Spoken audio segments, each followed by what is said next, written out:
Hello les amis, j'espère que vous allez bien, moi ça va.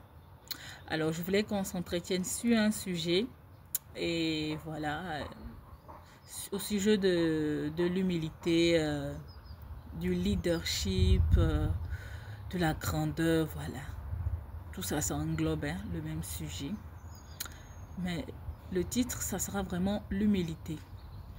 Alors, j'ai vu dans le livre de Matthieu, au chapitre 23, verset 11, où le Seigneur disait, celui qui veut être le plus grand parmi vous, qu'il soit au service de tous.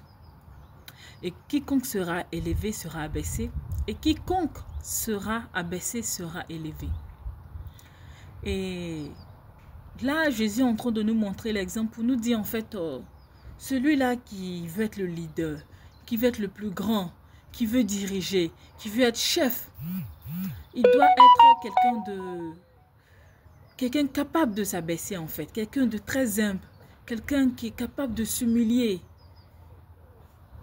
afin de laisser briller les autres. Et c'est en cela le leadership en fait.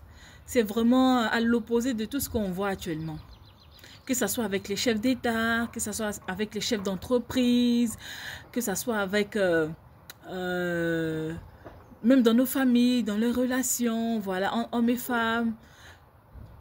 C'est vraiment à l'opposé en fait de tout. Qu'est-ce qu'on constate? On constate que d'abord, je vais prendre le cas des dirigeants. Quand ils sont élus, ils sont chefs, ils sont présidents et voilà, et consorts. Ils ont tendance à piétiner la population. À piétiner la population. Alors qu'ils oublient que c'est cette population-là qui les a mis au pouvoir. C'est-à-dire que si cette population avait décidé, aujourd'hui on n'ira pas voter. On va tous rester chez nous, voilà, on ne sort pas. Il n'allait pas avoir de président en fait. Donc c'est parce que cette population a voté qu'il y a eu un président. Mais ils ne font pas preuve d'humilité, ils ne font pas preuve de simplicité, au contraire, ils piétinent leur population. Dans le cas d'entreprise, moi je ne vais pas parler des entreprises ici en Europe parce que les chefs en Europe ici, ils sont comme ça. Franchement, des gens très très humbles. Mais dans nos sociétés africaines, qu'est-ce qu'on remarque? Le patron, quand il vient, ou bien la patronne, d'abord il vient en costume cravate. Comme ça, avec les épaules, il n'est pas humble là. La patronne aussi pareil, avec les talons. Il faut que le responsable montre, c'est lui le chef quoi. En train de crier sur ses employés, les rabaisser. Montrer que voilà, c'est lui qui paye le salaire. Et qu'est-ce qu'on constate même chez les entrepreneurs? Tu as ta propre boutique, tu as ta propre entreprise. Tu vois, le patron ou bien la patronne, elle vient, elle a garé la voiture là devant le magasin, elle ne va pas rentrer. Si elle a dit qu'on ouvre à 9 h, elle va attendre, ses employés vont arriver, ils vont ouvrir le magasin, nettoyer tout, et puis elle aussi, elle va arriver en retard quoi. Pourtant, c'est son entreprise. Elle peut bien déjà arriver tôt, elle-même déjà nettoyer, même si elle a des employés qu'elle paye. C'est ton entreprise. Mais non, je paye des gens pour ça, donc voilà, c'est eux qui doivent le faire. C'est eux qui doivent le faire, c'est eux qui doivent voilà, répondre aux exigences du client, c'est eux qui doivent travailler. Comme ça, toujours elle vient en retard, voilà, c'est la patronne. Quand tu rentres même dans les entreprises africaines, tu sais qui est patron, qui est employé. C'est trop visible en fait. Manque d'humilité. Et dans les foyers, qu'est-ce qu'on constate? Toujours l'opposé de ce qui est dit par Jésus. C'est-à-dire que lui qui est censé être le chef de famille, celui-là qui est censé servir son épouse, sa femme, celui-là qui est censé être le symbole même de l'épanouissement. C'est-à-dire celui-là qui doit emmener même les membres de la famille à être vraiment épanouis, à être dans la tranquillité, dans la sérénité, dans la joie. Non, on se rend compte que c'est lui-là même l'oppresseur.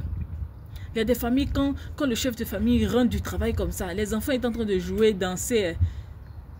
Dès qu'ils entendent seulement papa au portail, la voiture même de papa entre garée. Oh, ça court, oh, papa arrive, papa arrive. Tout le monde commence à rentrer dans sa chambre, ou bien tout le monde s'assoit correctement dans le fauteuil. Oh, papa arrive. Tout le monde est stressé. Madame ou les enfants. Tout le monde est stressé. Commencer à faire la loi partout. Crier partout. C'est moi le chef, c'est moi le chef. C'est parce que Jésus a dit en fait que celui qui veut être le plus grand soit au service de tous. Ça demande beaucoup d'humilité.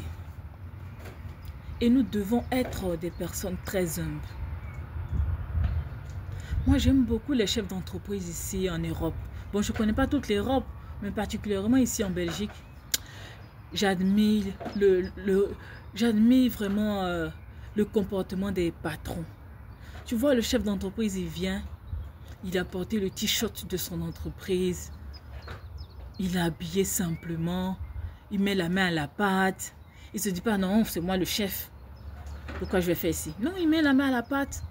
Quand il n'y a pas assez d'effectifs, par exemple, quand il y a des jours de fête, par exemple, quand il y avait le ramadan, ici, le ramadan, c'est pas férié, donc ceux qui font le ramadan, ils ne sont pas là, et quand c'est comme ça, il y a manque d'effectifs. Quand il y a les grèves aussi, d'autres vont aller protester, pendant que d'autres travaillent. Donc, quand il y a manque d'effectifs, ils n'hésitent pas à mettre la main à la pâte. Tu vois, les chefs d'équipe, ça travaille. Beaucoup d'humilité. Mais en Afrique, pourquoi on ne voit pas ça? Pourquoi toujours en train de montrer sa supériorité aux gens? C'est moi la patronne, c'est moi le chef. Mais pourquoi en fait? Est-ce que l'employé, quand il vient travailler quelque part, il ne sait pas que tu es patron? Ou bien c'est quoi? Quand il venait, c'est toi qui l'as embauché. Il sait que tu es le patron. Pourquoi quand tu arrives à ton entreprise, tu ne peux pas prendre le chiffon, dépoussiérer les étagères et tu attends que ce soit forcément les employés qui le font? Apprenons à être un peu humble dans nos comportements, dans nos manières de faire. Tout le monde veut être grand, tout le monde veut être babatier, tout le monde veut être chef. Mais on oublie ces paroles-là, que celui qui veut être le plus grand soit au service de tous. Apprenez à observer, les personnes qui sont au service de tous, ce sont ceux-là qui deviennent de vrais leaders. Ce sont ceux-là qui deviennent de vrais leaders. On ne se tape pas la poitrine pour dire je suis leader. Non, tout c'est dans l'attitude. Tout c'est dans l'attitude. Tout c'est dans l'attitude. Regardez un peu le comportement des rois. Des rois même de vos villages. Regardez un peu. Il y a des gens très simples, des gens très humbles. Regardez. Ça, c'est la vraie nature même de quelqu'un qui a la royauté en fait dans son sang. Et nous qui sommes enfants de Dieu, nous avons aussi cette royauté-là en nous. Raison pour laquelle quand tu marches avec Dieu, tu deviens beaucoup plus humble, tu es beaucoup plus dans la simplicité. Parce que c'est ça la vraie royauté. La vraie royauté, ce n'est pas le fait d'avoir la couronne comme ça sur la tête. Oui, je suis roi, je suis reine. Mais ça, c'est rien. C'est dans l'attitude en fait, dans l'attitude. Dans l'attitude. Et l'attitude, c'est d'être quelqu'un de vraiment simple et très humble. Donc, je vous invite vraiment à vous rapprocher vraiment de cette valeur-là qui est l'humilité. De revoir un peu vos comportements en cette nouvelle année. Et c'est peut-être ça qui cause des blocages aussi dans vos vies. On ne sait jamais, je ne sais pas, je ne suis pas devin. Donc, revoyons-nous, hein? Revoyez-vous. Et puis voilà, que Dieu nous garde. À bientôt, bye bye.